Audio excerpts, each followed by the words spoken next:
so much for that great introduction. I'm super jealous that you guys have the chance to go study tropical ecology and conservation in Costa Rica. You should take advantage of that. My name is Rebecca Ray. You can call me Becky.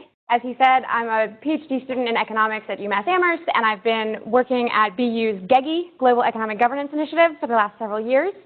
And in case folks here aren't super familiar with environmental conservation efforts in Latin America, I should start out by saying that in the last 10 or 15 years, there's been a new wave of environmental legislation and new constitutions codifying not only environmental safeguards, but the rights of indigenous communities to have control over what kind of extractive investments can happen within their territories. This is the first big wave of foreign investment to happen since that legislative wave. And so we wanted to see how well that legislation and how well these new networks of actors are able to be relevant and be able to hold the line with this new wave of investment. To give you, okay, so we started 2 years ago with a team of researchers studying two main questions about this wave.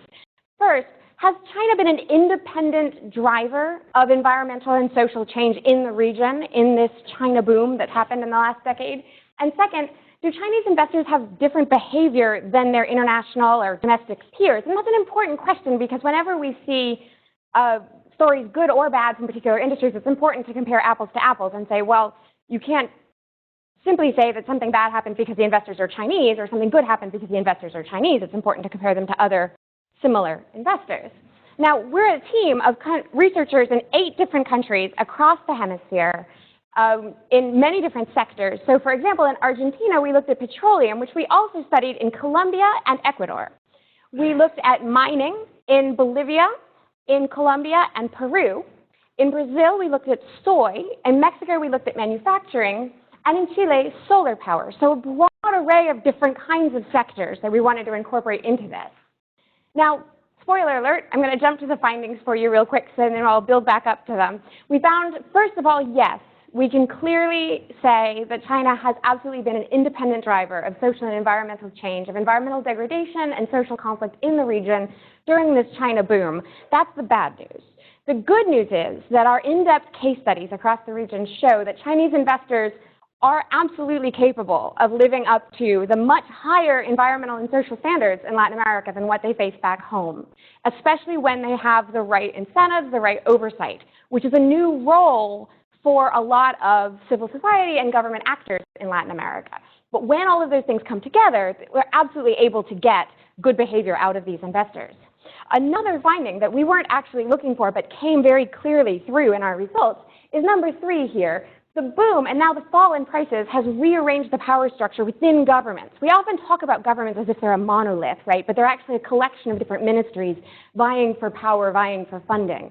And it's empowered interest groups that are interested in rolling back environmental legislation. And so the role of civil society and the role of the environmental ministries are facing a lot more pressure than they were facing at the beginning of the boom. So, of course, our conclusion is that there are crucial roles for government, for civil society, but also for Chinese investors and for Chinese funders of those investors. Now, the bad news, as I promised you. Chinese demand is absolutely driving social conflict and environmental degradation in Latin America. You can see the last 20 years of how important China has become to Latin America. This is China's share in Latin American exports by the kind of export. So, for example, this solid blue line shows that over the last 20 years, China has gone from buying 1% of total Latin American exports to 9%. They're now the #1 destination for exports from South America, and the second most important destination for exports from Latin America as a whole. So this is very sudden and very important. But as you can also see, it's tremendously imbalanced between the different sectors. Overwhelming concentration in extraction and agricultural goods, very, very little manufacturing. If we compare this in contrast with Latin America's other trading partners, we can see that in the last 5 years, this is the sectoral distribution in export baskets over the last 5 years. Latin America-China exports, this first column, shows you that the majority has been in extraction, has been oil, has been mining, has been natural gas. This is not normal for Latin America. This middle column shows you all of Latin American exports, and you can see they're much more balanced, much heavier weighted on manufacturing goods. So it's not just a resource curse kind of a model to look at. This is a unique relationship. nor is that typical for all of Chinese imports. China mainly imports manufactured goods. Same thing with Chinese FDI in Latin America. This looks at mergers and acquisitions specifically because most Chinese investment in Latin America is through mergers and acquisitions. When we look at the last 5 years of data, we see that over 2/3 of it has been concentrated in just one sector, oil and gas. So we're already seeing hints that this is going to be tremendously environmentally impactful, right? Now, we can analyze the environmental impact of it. Specifically, we can look at two different aspects of it. We can look at net greenhouse gas emissions, and we can look at water use and contamination. Now, Glenn Peters at the University of Oslo has very generously shared some amazing data that he has, that he looks at net greenhouse gas emissions per dollar of production for each GTAP category of goods. I'm not sure if you're familiar with GTAP categories. And I can apply those to the trade baskets and come up with an average net greenhouse gas emissions intensity per dollar of export baskets to different destinations. Now, net greenhouse gas emissions means it includes deforestation, it includes clearing of the cerrado, the grasslands in Brazil, as well as direct emissions. So removal of natural carbon sinks is taken into that calculation. And also non-CO2 emissions, for example, methane from agriculture, are very important in a heavily agricultural society. So when we apply that to the trade baskets, and when we apply that to overall production, what we see is that overall economic activity is about 0.6 kilograms of CO2 equivalent per dollar of activity over the last 10 years. Exports are nearly 3 times that much at 1.7, and exports to China are 15% more than that at 2.0. That's a small difference, but it's highly statistically significant. When we look at water use, this is the total water footprint as calculated by the Water Footprint Network's WaterStat database. If you're not familiar with it, give it a look. It looks at gray water, blue water, and green water footprints, which means it's water use as well as water contamination. So creation of runoff as well as the use of water that could be used for not only for ecosystems, but also for peasant livelihoods or for indigenous livelihoods. And so we see overall economic activity very low, only about 0.2 cubic meters per dollar. This is real dollars, by the way, 2004 dollars, the last 10 years. Many times more of that for exports, and over twice as much as that in exports to China. So tremendous environmental difference when it comes to its impact. And focusing on water is especially important here because water is one of 2 major drivers of social change, of social conflicts that we found surrounding Chinese investment in Latin America, the other one being jobs. And here's the look at jobs. Briefly, I know this is more of an environmental group than a jobs group, but we can calculate, based on household surveys, how many jobs per $1 million of investment in different kinds of industries get created.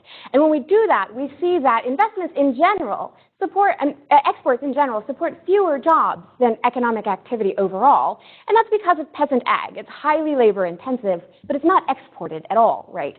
So exports are going to be lower in jobs supported per $1 million than overall economic activity. When we look at the export basket to China specifically, not only is it lower, but it has been declining rapidly. It has lost about 1/3 of its jobs intensity in the last decade. So this is a recipe for social conflict. It's a recipe for really needing to have proper safeguards in place and proper oversight in place from the national government to prevent these social conflicts, as well as to ensure the best possible management of the resources. Unfortunately, the safeguards from China are relatively weak in comparison to the safeguards in place from the multilateral development banks that have traditionally funded FDI in Latin America. When we look at the World Bank, the IFC, the Inter-American Development Bank, they often get the brunt of, you see them in the news a lot with old investment projects that have gone wrong. But even they have much stronger safeguards than the Chinese banks and agencies that tend to fund the investment in Latin America. And that's because they're brand new to this. They are, in fact, a middle-income country. I want to draw your attention specifically to this gigantic blank there for grievance mechanisms and independent monitoring and review. Now, remember, China's on the other side of the planet. If they don't have any kind of grievance mechanism in place for communities to indicate to them when there's a spill, when there's overuse of water, when there's labor conflicts, no, they're not going to know until the problem is so large that it becomes a diplomatic issue. So this is a huge area that needs attention and improvement, but it also means traditionally Latin America's been able to rely on their partners to help in supervising these projects. They can't now. They have to step up to the plate. It's also very problematic because of where these investment projects are located. Here's a map I put together of the northern half of South America, the greater Amazon basin, if you will, and the locations of some of the most important Chinese investments there. There's a lot going on this map, so I'm going to walk you through it one layer at a time. These green areas that you see are layers of especially high biodiversity. The darker the color green, the richer the biodiversity. These orange stripes here are indigenous territories with or without official government recognition. And the darkest color green, you can almost not see it on the map, right? You have to look really closely to see it. It only exists here in the eastern part of Ecuador and the very northern tip of Peru, and the reason you can't really see it is because it's almost entirely covered with Chinese oil concessions. So, as you can imagine, this is a setup for problems, right? We also, of course, have, so these blue clouds that you see throughout Colombia and Ecuador and some in Peru are oil concessions. The triangles are dams. The diamonds are mines. These brown stripes are railroad tracks. Now, this one that I've highlighted in red is the new project that's just been agreed to last year with the CELAC-China Commission to have a twin ocean railroad. There's two possible routes. As you can see, one cuts straight through some very rich biodiversity Amazon rainforest, as well as cutting straight through several chunks of indigenous territory. The other one cuts to the south, avoids all indigenous territory and most of the most important biodiversity areas in the Amazon. No one's mentioned that difference between the routes in any of the press that I've ever seen. I happened to discover this by putting all of the maps together in a graphing software. So incredibly important things to pay attention to moving forward. I also want to mention briefly that ecologists such as BU's Kelly Swing, who focus specifically on tropical conservation, have told us that none of these things are the #1 driver of deforestation in the Amazon. It's not the mines, it's not the oil fields, it's not even the plantations. It's the roads that you have to build to get those products to market. And it's the roads because they splinter the Amazon into fingers and they invite new human settlements in, often displacing traditional indigenous or peasant communities that were living under the jungle canopy. So this is especially true in countries like Ecuador that neighbor a country that's had a long-going civil war, Colombia. It's had a huge influx of migrants looking for anywhere to settle. So wherever you see on this map any Chinese investments that are in environmentally sensitive areas, don't just think about that island, that little island of forest that might be deforested, but rather a several kilometer wide swath going towards it. And actually that's why the CO2 numbers that I showed you earlier, the greenhouse gas numbers, don't show as big of a difference. So I think it understates it a little because it doesn't show any of the roads. This shows the upstream content. It's not going to show you, oh, and also a town got built on the side of the access road and the Amazon lost several more hectares. It's not going to show up there. So, ready for some good news? I feel like 15 minutes is about as much bad news as I can ask any group to handle right off the bat. And that is, coming from our case studies, we have noticed that this is a new model of relationships between states and investors than what Latin America is used to in the past. Chinese investors have shown they are willing and able to learn about these new higher standards in Latin America, and they're willing and able to live up to them. The old pollution haven model that we all studied doesn't apply here. In the past, and probably the most, if anybody follows anything involving the environment in Latin America, surely you've heard about the ongoing lawsuit between Ecuador and Chevron. That's kind of the model of the pollution haven. Chevron had much higher environmental standards in its home country, but chose to go to a country that had just discovered oil, where they didn't have to live up to those standards, left it in a complete mess. This is not that situation because Latin America has higher environmental and much higher social standards than China does. I was presenting this work in Beijing to investors, policy bankers last summer, and I kept hearing from my counterparts there, we don't know what we're doing in Latin America because we've never had to experience a place where indigenous people have rights that we have to recognize. We've never had to negotiate with ethnic minorities before. We have no idea how to do that. We're willing to try, but we've never done that before. So this is a situation where the standards are much higher where they're going than where they're coming from, and that's entirely new for Latin America. It's new for most countries that are receiving Chinese investment. It's not a situation of will, it's a situation of understanding. The other thing that's different is that investment company managers have different individual incentives. So I was talking to a representative of the Chinese embassy in Quito, for example, and he said to me, look, there's a couple different reasons why we have oil investment here. One's obviously to make money.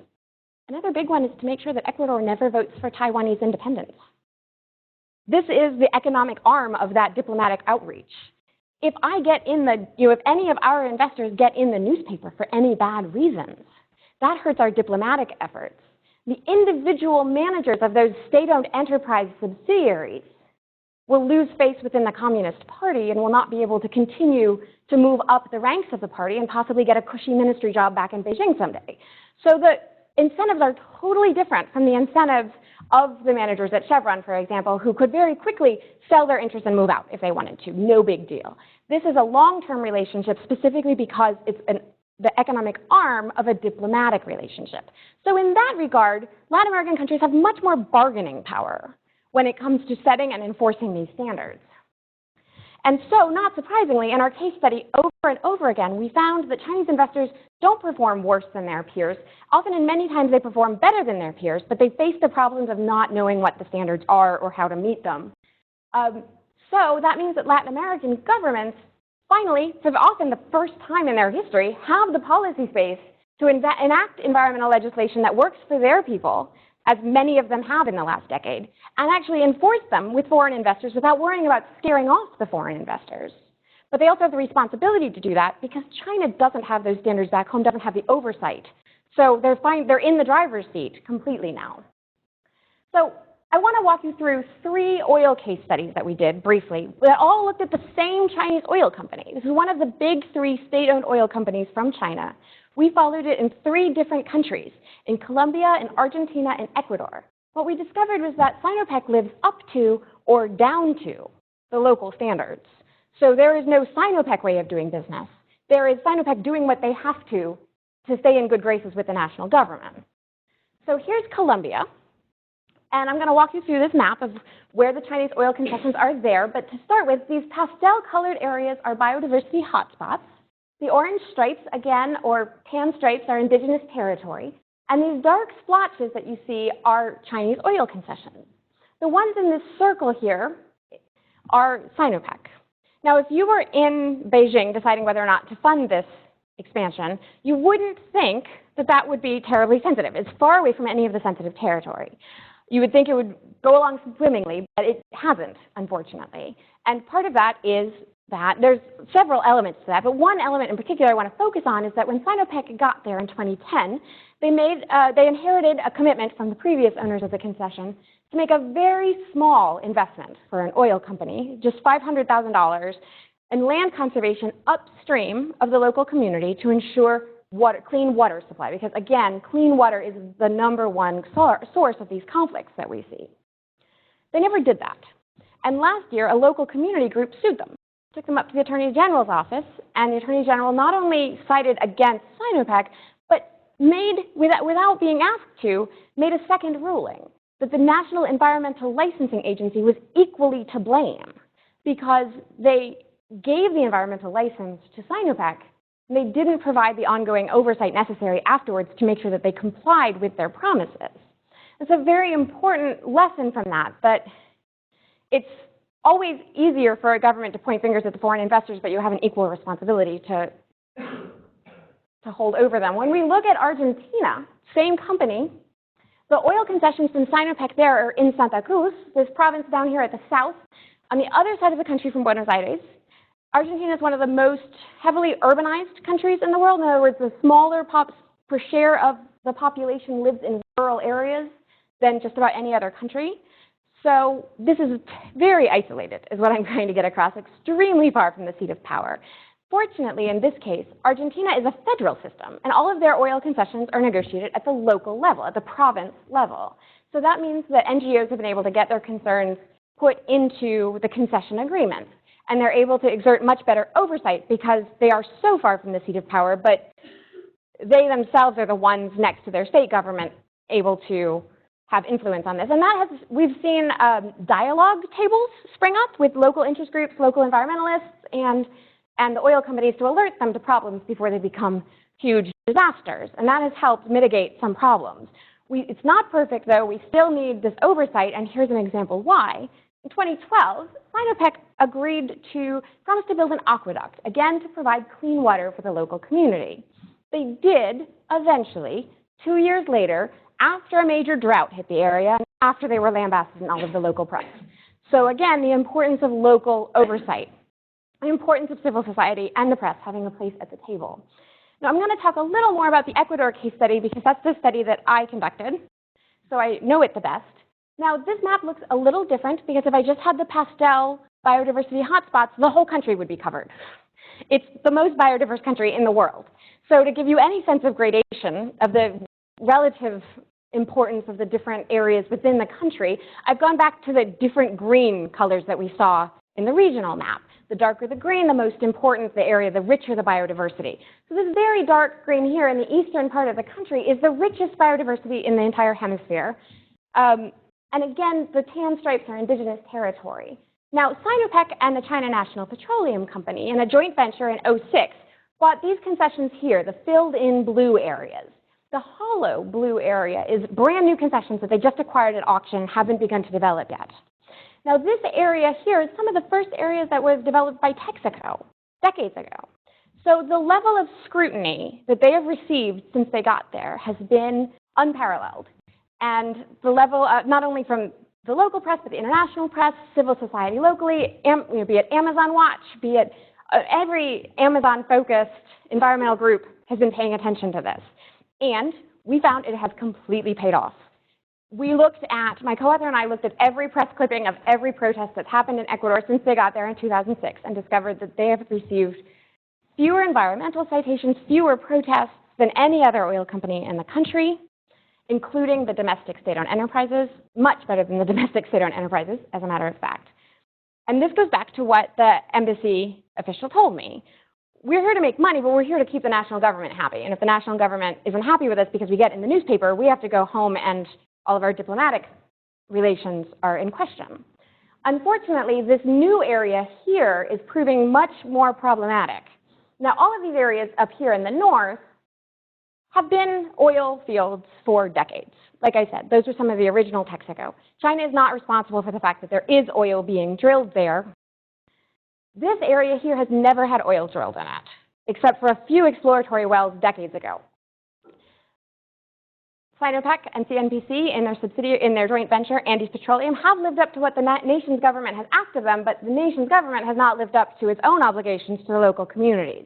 They have very strict rules requiring majority approval of indigenous groups before any new oil can be drilled on their land.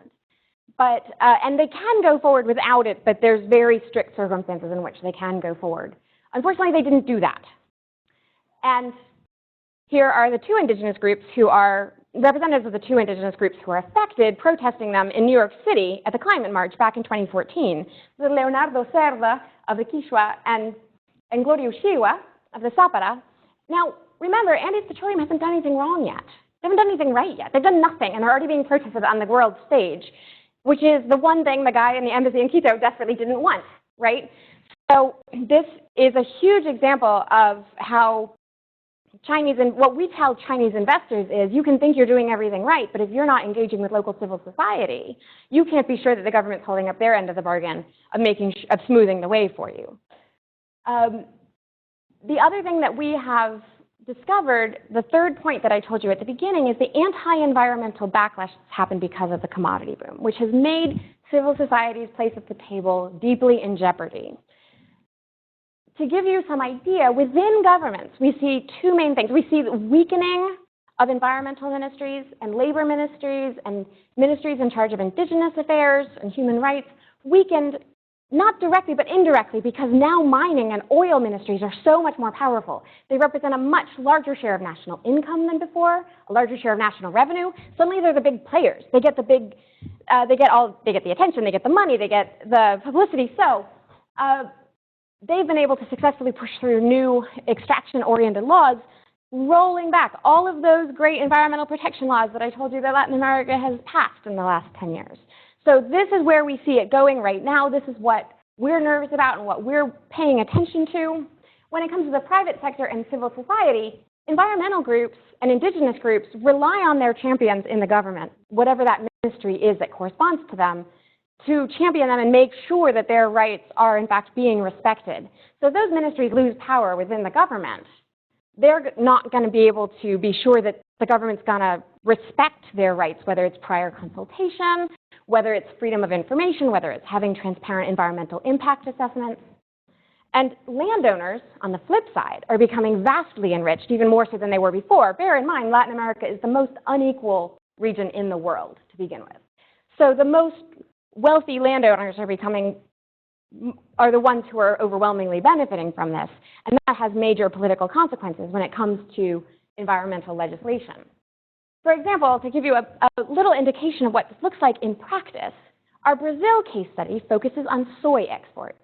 This chart shows you the boom in soybean exports that Brazil has had in the last decade, or since 2000, really. You can see since 2000, it has more than doubled. This is millions of metric tons of soybean exports. In 2000, they exported 31 million metric tons of soybeans. In 2014, it was 74. It's more than doubled, and it's overwhelmingly because of the growth in exports to China, these red bars here at the top. Unlike all of the case studies I've told you about so far, this isn't Chinese investors buying land or leasing land. That's not legal in Brazil. Instead, this is them dealing directly with large landowners in Brazil, vastly enriching the already wealthy landowners in the rural areas of Brazil. Now, our case study, this is a map of the northern part of Brazil. Our case study involves this state here, Mato Grosso. This is a government map. This is not my map, but it shows you that Mato Grosso is the epicenter of soybean production. How did it get that way? It wasn't always that way. It's not the world's best conditions for soybeans. Soybeans weren't always a Mato Grosso thing necessarily. What happened was about a decade ago, there was international concern that soybeans were devastating the Amazon rainforest. McDonald's was buying soybeans for cow feed that was coming from rainforest deforestation.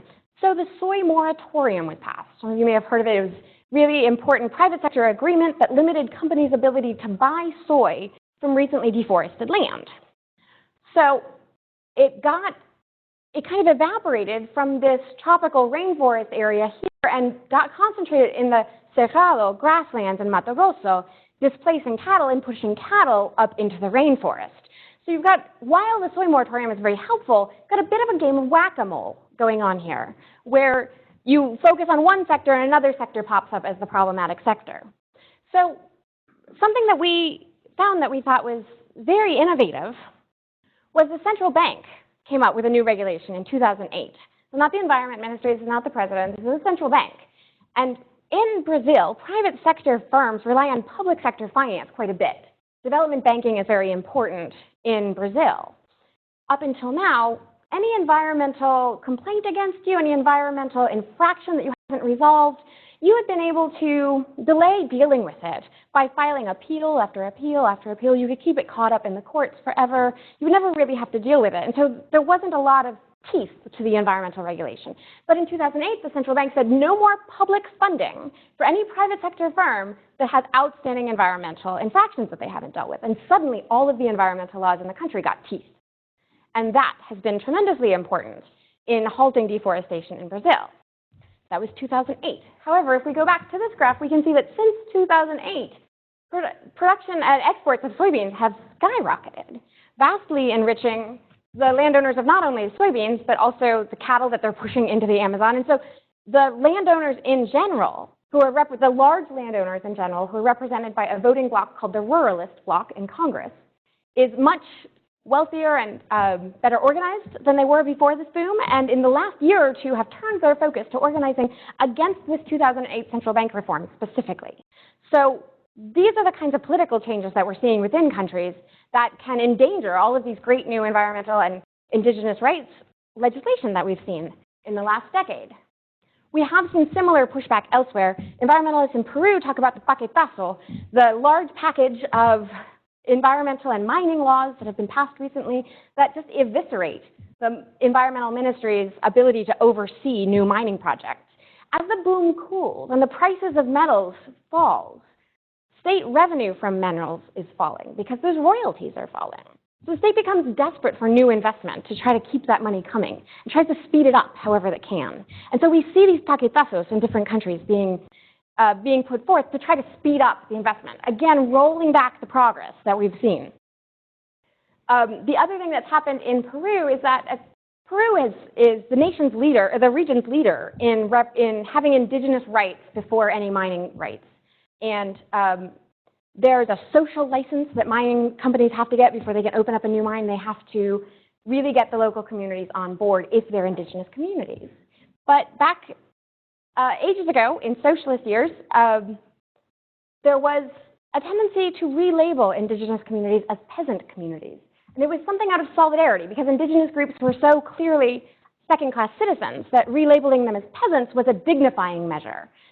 And so the president has recently said, oh, remember that when we relabeled them as peasants? That means I don't have to get their social license for any new mining organization. So now we have communities who speak exclusively Quechua, who speak exclusively indigenous languages, and who always have, who are being cut out of the indigenous prior consultation path just because they're desperate to speed up the process. So we're in a situation right now where countries have more power in enforcing these laws, but they're also, if they don't do it, no one else is going to do it. And so it's a time of great risk and a time of great promise right now is what we see. In Bolivia, when it comes to great promise, this is a really interesting story. They had a new mining law that actually our colleague in Bolivia who wrote the Bolivia chapter sent me a draft that had a citation from the new mining laws completely 100% removing the Environment Ministry's oversight of the mining sector. And I was horrified. And I said, I don't see that in the mining law. Can you help me find it? And it turned out that just between the time she wrote the draft and sent it to me, civil society had been so outraged by that draft of the law that they rallied and got it taken out.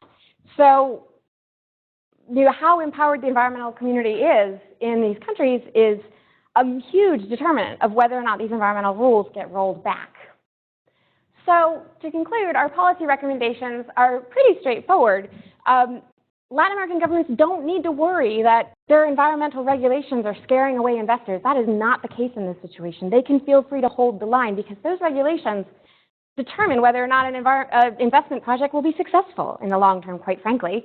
If they mess up, they get kicked out of the country and you lose out on your royalties as well. So they don't need to worry about that. They need to, they can feel free to hold the line. Communicating with those investors, though, is incredibly important because they don't have those standards at home. Communicate, and enforce them, and bring civil society back to the table. Their prospective ministries have been disempowered. But if you don't have them at the table, you won't know that there's a problem until it's a huge problem. So that's what we tell Latin American governments. When I was in Peru talking to environment ministries there in October, I think, that's what I emphasized, was that you need their ears and eyes on the ground. Wait, that sounds awfully dirty. Don't put your eyes on the ground, but you need them. You need voices from the ground. You need voices from the field telling you what's going on, or else you're not going to be able to provide the oversight that you need. When we talk to the Chinese government, we tell them, we love the fact that you're building up these new standards. All of those standards that I showed you in that chart are brand new. We love the fact that you're building those up. We need more of that, because if you don't have a grievance policy, you don't know if there's a problem until it's huge. And so get with local environmental groups. They're not your enemies. I know that civil society-state relations are much more tenuous in China than they are in Latin America, but here, if you don't have them on your side, you won't succeed in the long term. And when we talk to Chinese development banks and investors, again, we tell them, create a dialogue table. Create a dialogue table not only with national NGOs and environmentalists, but create a dialogue table with local indigenous groups. They're not actually your enemy. So when we gave these findings to development bankers in Beijing last summer, they had never heard of that possibility, that it could be good for business to talk to environmentalists, or it could be good for business to talk to indigenous communities. And it was like a big light bulb moment for everybody. So I'm very encouraged about that. When I talked to folks from the UN Commission on Latin America, this was the first time anyone had ever brought up to them the possibility that there isn't a pollution haven going on here. So you don't need to worry about a trade-off between environmental regulation and investment. that was very encouraging. So far we're really hoping to establish this kind of a dialogue and let folks know that if what you want is investment, if what you want is more trade, you need environmentalists. If you don't have them at the table, you're going to pay for it in the long run. So I'm happy to take questions now. You can download our policy paper as well as all of the 8 country studies. And I should apologize and say that our overall policy report was actually funded through GEGI. So I owe all of you a huge thanks for that, and especially Tim Weiss, as well as our partners at the Universidad del Pacífico in Peru and CENIT in Buenos Aires. And you can find that at BU/GEGI. You can contact me at rray@bu.edu. I'm happy to take any questions. Thank you guys so much. If you have questions, raise your hand, and I will bring you the mic. And please do not put the mic right up to your mouth. Thank you very much for your talk. It is on? Okay, perfect. Okay, thank you very much for your talk. My question for you is, new economic data reveals that China grew in the fourth quarter of 2015 at a rate of 6.9% per year, the slowest economic growth that it's had since the 1990s. And my question for you is, how has the new sort of economic model that China is facing and the problems that it's facing changed the outlook for resource extraction in Latin America? That is a great question. I'm really glad you asked it. There's so much discussion going on about that right now among policymakers and academics. I would say that the most positive way to interpret it, and this is the way I'm choosing to interpret it, is that if prices cooled while Chinese demand continued strong, if for some reason prices were cooling for some other reason, then you would have this rollback of environmental legislation that I was talking about, and you would still have China wanting more investment. But what we see is a cooling of that demand for new investment at the same time as the lower prices. And so we don't see, for example, those new concessions in Ecuador that I was telling you about, nothing's happened on those yet because the price of oil has crashed. So it's not profitable right now. So from an environmental standpoint, it's awfully lucky that as the states are relaxing their environmental standards, China's slowing down on its demand for these investments. Because if it was chomping at the bit at the same time that the prices were lowering, then you would get a pollution haven situation. You would get a situation where the investors want very much to expand their operations while environmental protections are being weakened. So from an environmental standpoint, it's probably, now that environmental ministry's oversight is being rolled back, it's probably better that China's not interested in expanding new concessions. They're certainly not shutting down the concessions that they have in terms of the amount of production that's going on. It's continuing. One thing that is, I think, very important to pay attention to is how the plummeting prices of these commodities are affecting countries that have commodity-backed loans from China. So that's a complicated topic, but Brazil and Venezuela and Ecuador all have loans in oil. So those are the major oil producers in the region. All have oil-backed loans from China, wherein instead of paying them back in dollars, they pay them back in barrels of oil. And a while ago, I did a completely separate paper for school looking at what the price of oil would have to do to make it difficult to pay them back. And the answer was that it would have to fall through the floor. And so if the price of oil continues to fall through the floor, then we might have governments scrambling for resources to pay back their loans, and they might pull it from other areas that desperately need the funding. So those are the things that I've been paying attention to right now when it comes to the slowdown in China.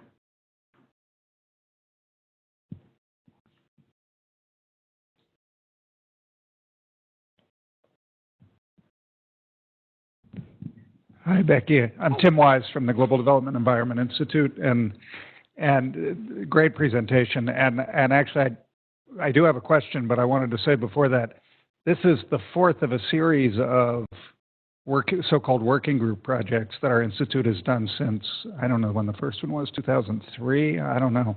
One on the environment in Latin America, one on agriculture, one on foreign direct investment. And this one is far and away the most impressive. I mean, I encourage you to check out the other ones, but what makes this one so impressive is that it's the depth of the research in each of the case studies was profound. There was a lot more invested in it, and the engagement with all the actors subsequent to the in the process, but also subsequent is just astonishing to be able to take those findings to the Chinese Development Bank. That's what I wanted to get back to you about in terms of a question, is just what you would say about how civil society has responded in Latin America to this initiative and to this project. Well, civil society already knows that they need a place at the table.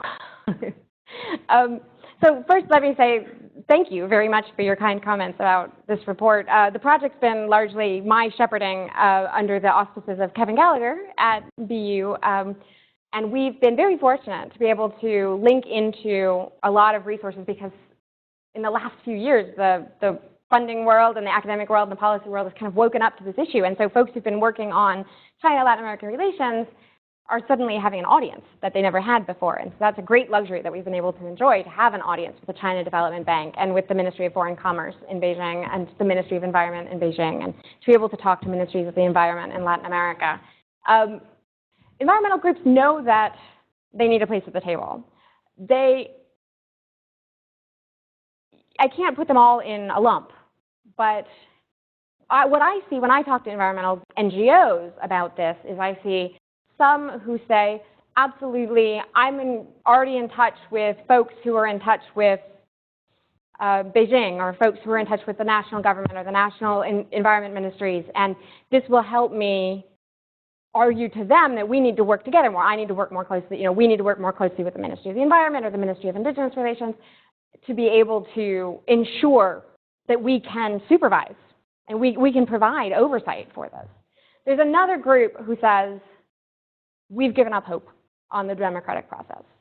These new laws, we were instrumental in getting these new laws passed, but now we see our governments seem to care more about extractive money than they care about our voices, so there's no point in engaging with them. And that's tragic. And so one of the things that we've been saying to governments is, it's up to you how many NGOs end up in each of those camps. If you allow environmental civil society to lose faith in you because you've cut them out of the process entirely, then not only might you not get reelected next time, but you are not going to be able to enforce your own standards. Because ultimately, the Ministry of the Environment can't have staff at every one of these investment projects. They can't have staff at every cattle ranch in Brazil to make sure that they're not knocking down more Amazon, right? They rely on environmental civil society to tell them what's going on. If they disengage with them, then they can't do their own job. So that's what we've been telling them, is it's up to them how much of environmental civil society falls in each of those camps. Any other questions?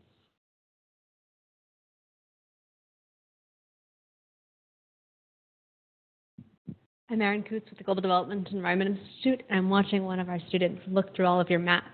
Oh. And since I've taken a GIS class, I'm wondering, what programs did you use? What would you recommend for a bunch of students here? How would they obtain those skills, and any other knowledge that you have? I'm really glad you asked that question, because I have zero skills in this area. I'm a little nervous to admit I have literally zero skills in this. I taught myself completely on the go using a free open source software that I downloaded from the web called, a terribly incorrect name, GIMP. The GNU, if you're familiar at all with Linux and GNU, open source software in general, GNU image manipulation program is great and it's free, and it was a little hard to figure out how to use it first, but there's great maps out there that show you one thing or another. So for example, there's a network, an Amazonian network of indigenous information where I could download all of the maps for indigenous territory and really just use this free software to layer map on top of map on top of map and see how they intersect. Because I was shocked when I started doing the Ecuador case study. I said, why is there are tons of maps out there showing which indigenous territories live in which oil blocks, but there are zero maps showing you the relative biodiversity in the different areas. And there's no reason for that. I can do that. Maps of biodiversities exist, maps of indigenous territories exist. All of this is free. It's all on the internet. All of the biodiversity information came from a PLOS One, freely available. I didn't even have to use my academic credentials to get that information. It's just that nobody had put it together before using a free software. So I didn't take a class. We've just gotten some new folks in GIS at BU who want to start working with us, and we're very excited about that. But this is what I was able to do without any skills or training whatsoever in mapping, actually, just using completely free software and publicly available information.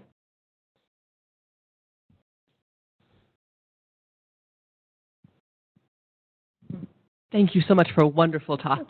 To follow up on the excellent question about skills and training, if students are excited about not just the GIS, but the entirety of your presentation, where would you recommend they go for training? What skills would you recommend they pick up in undergrad years to pursue this sort of research? Great idea. I'm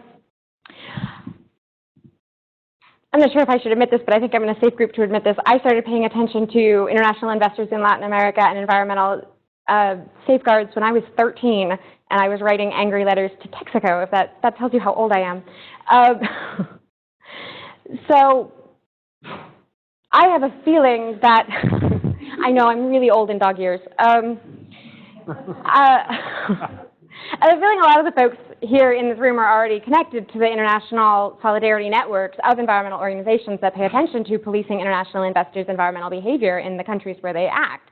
One of the things that sets Chinese investment apart is that environmental organizations there don't have the deep history that they have in other countries, and so they aren't as linked in, although we're working very hard at helping to bridge those gaps.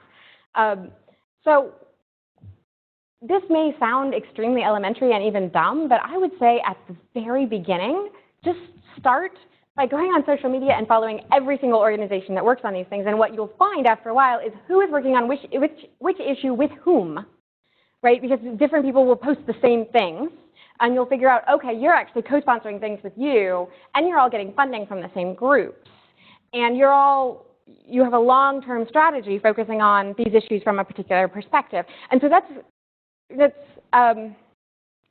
helpful, I think, for anybody who wants to figure out network-wise who's doing what on these issues right now, and help you figure out, well, do I want to be in the streets at the climate march in New York City? Do I want to be in the Beltway in DC advocating to change our bilateral investment treaties so that there's ability to sue investors when they do wrong? Do I want to be on the ground overseeing development projects? And it's a very, starting from square one, kind of the piece of advice. But when I graduated from college, I had a terrible job immediately out of college, and I found myself spending my lunch break surfing the internet, looking at these things. And as simple as that was, nothing cements your mental image of where you need to be in the network of things than simply becoming a very, very active consumer of which environmental groups are doing what, where, and with whom, and funded by whom. So I have one quick question about the use of the word China. Yes. Because I find it really interesting. It sounds so monolithic. Yes. And yet the investor that was going to build the Nicaraguan canal was a singular person. So I was wondering if you could just give us a little insight into when is China a monolith, mm-hmm. and when do individual investors play a role? And I'm just thinking about how many top executives seem to be pulled into the Chinese government office and seemingly scolded recently. And I'm wondering if that is part of what might limit like an investor in Nicaragua from building a canal, because China would bring them in and say, you're not doing it. Well, the individual so we didn't have a partner in Nicaragua specifically because one of the points of our work and this model of work is there has to be enough de facto facts on the ground that we can look at in order to inform what's going on right now. So rather than just simply monitoring new projects, we have to be able to analyze previous projects and say, what can we learn from what worked and didn't work, to be able to inform what you're planning on doing next, or to be able to empower people who are trying to be a part of the government decision-making process about what's going to happen next. In Nicaragua, we kind of went from 0 to 60 overnight with that canal. Not that there has never been Chinese investment in Nicaragua, but certainly not at that scale. So we didn't incorporate them into this project only because there's no similar Chinese canal that we can use as a template to say what can we learn, what worked and didn't work in the oversight mechanisms. In that particular case, the individual involved is one private billionaire in Hong Kong who's a military contractor, among many other things. He's a telecom magnate. But like many billionaires everywhere, there's military contractors under his belt as well. So there is some pull of the state, but it's very indirect. And so he is not. None of these standards apply to him that I showed you on this chart. None of them do. So MOFCOM is Ministry of Foreign Commerce. These are voluntary standards that apply to all outbound investment, but they're voluntary. So they have some moral sway over state-owned enterprises. If you don't follow them, you as an individual manager of a firm may not be able to move up in the Chinese Communist Party. The CBRC is a Chinese Banking Regulatory Commission, and that is a commission that created rules that all private banks who provide funding for outbound investment have to have rules on their books regarding these things. Again, he's using his, he's courting in money from overseas as well as his own money, so it doesn't apply to him. The China Development Bank and the China Exim Bank are state-owned policy banks who specifically fund projects that help the diplomatic goals of the state. Doesn't apply to him because it's private. So what we see, and what many other researchers, we're certainly not the first ones to find this out, many researchers focusing on Chinese overseas investment oversight have found there's a huge difference between state-owned enterprises and between private companies. State-owned enterprises have these incentives that I pointed to here. Very different incentives. They're interested in the long term. If they do well and stay out of the press, they can move up within the party system. They can move up within the government. The guy in charge of the Nicaragua Canal doesn't want to do that. That's not his set of incentives whatsoever. So when it comes to governments and civil society's ability to work together to hold them accountable, it's much harder with private companies than it is with state-owned enterprises. We also find it works much better when there are joint ventures because Western companies that they might joint venture with might have more experience of working in countries with higher standards and might simply understand how to negotiate with a union. Might have somebody who's, enough people who are bilingual on their staff to be able to have meaningful dialogues with the community. Simply a matter of learning by doing. So absolutely not a monolith. I'm so glad you asked that question. There are huge differences that we see in what can help on the Chinese side. But since there aren't, we didn't really talk about them in our policy recommendations because there isn't a policy response to that. We can't say everyone should become a state-owned enterprise. We can't say the CDB should lend to every outbound investment so that they can have some modicum of oversight. That's just not the way banks work. So that's why I didn't particularly focus on it, but I'm really glad you gave me the chance to expound on it. Colleagues who focus on China's investment in Africa have found the same thing about state-owned enterprises versus private companies. And it all comes back to this. It all comes back to where their economic incentives lie. Are they just one arm of a diplomatic mission? And if they screw up, will the whole diplomatic mission fail? And will they be in jail for messing up the foreign policy of the country? Or will they just lose a bunch of money? Very different incentives. Well, why don't we stop there? Let's thank Rebecca again for a wonderful presentation.